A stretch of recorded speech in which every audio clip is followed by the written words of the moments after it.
শ্যাম্পুর sugar miss, একটি সোনালী স্বপ্নের উত্থান ও পতনের গল্প আজকে আপনাদের সামনে তুলে ধরার চেষ্টা করব।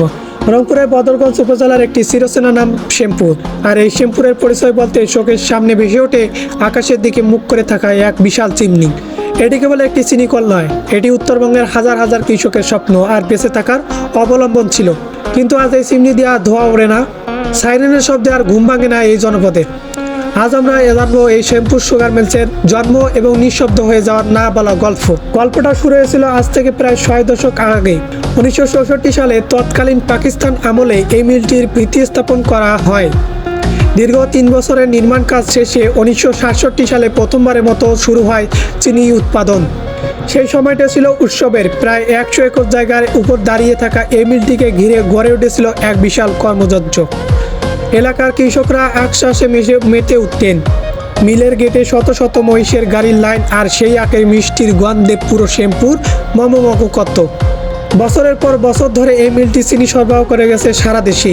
কিন্তু সময়ের সাথে সাথে যান্ত্রিক ত্রুটি আর আধুনিকায়নের অভাবে লোকসানে বোঝা বাড়তে থাকে। মিলের পুরনো যন্ত্রপাতি জরাজীর্ণ হয়ে পড়েছিল। অবশেষে আসে সেই কালো দিন।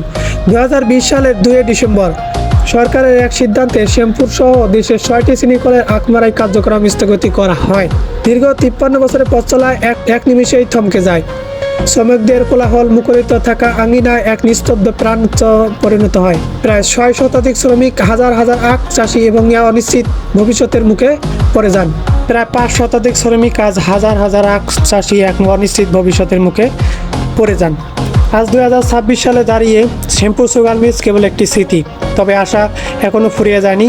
সরকার এই মিলটিকে আধুনিকীকরণ ও বিএমআর করার পরিকল্পনা করেছে। বলা হচ্ছে এখানে কেবল চিনি নয়, বরং চিনির উপজাত থেকে বিদ্যুৎ ও জৈব সার তৈরি কারখানা তৈরি হতে পারে। শ্যামপুরের মানুষ আজও সেই দিনের অপেক্ষায় আছে, যেদিন আবার ভোরের আলোয় মিলের সাইরেন বাজবে, চিমনি দিয়ে আরও ধোঁয়া উঠবে, আর কৃষকের মুখে ফিরবে সেই হারানো হাসি।